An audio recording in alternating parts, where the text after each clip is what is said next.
Exactly 200 years ago, weekly newspaper Udant Martand, meaning Rising Sun, was published from a press in the bylanes of British era Calcutta, heralding the beginning of Hindi journalism in India.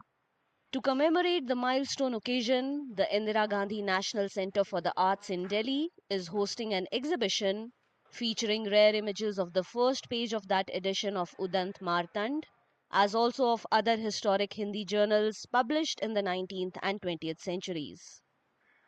हमारे देश की इतिहास में हिंदी पत्रकारिता का एक अति महत्वपूर्ण योगदान रहा है।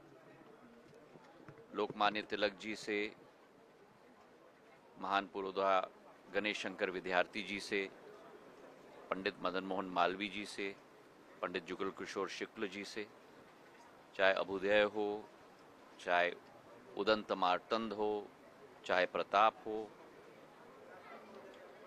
अनेक अनेक संस्करणों से इस देश को जागरूक करने में हिंदी पत्रकारिता का एक अहम योगदान रहा है। और आज इस दिवस पर हम सभी ऐसे हस्तियों को नमन करते हैं। The exhibition, open till May 31st, draws from archival records housed at the Madhav Rao Sapre Memorial Newspaper Museum in Bhopal and includes rare images of the cover pages of various Hindu newspapers published over the last 200 years.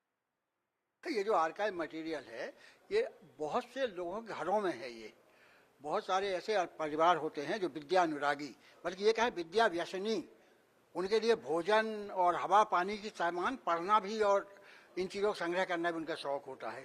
तो ऐसे लोग घरों में ये था, एक पीढ़ी दो पीढ़ी तक लोग संभाल के रख पाते हैं। कागज की एक उम्र होती है, जब फिर वे नष्ट होने के कगार पे आता है, लोग ये चिंता होती है इसको संभाले कौन, क्योंकि व्यक्तिगत रूप से संभालना बहुत महंगा काम है, सौदा है, समय साध्य है, कष्ट साध्य है, व्यय साध्य है। तो ऐसे लोगों को फिर चूंकि सप्रे संग्रहालय का सारे देश में एक विश्वसनीयता है, लोगों को भरोसा है कि यहाँ जो चीज़ जाएगी उसको सुरक्षित रहेगी, क्योंकि असली अमानत है आने वाली पीढ़ियों की। उनके पास शोध संदर्भ के, ज्ञान के, इतिहास के सूत्र सुरक्षित पहुंचना चाहिए। सप्रे संग्रहालय वही काम पिछले 42 साल से कर रहा है। A two-day seminar has also been organized by the Centre and the Madhav Rao Sapre Memorial Newspaper Museum and Research Institute to celebrate the occasion.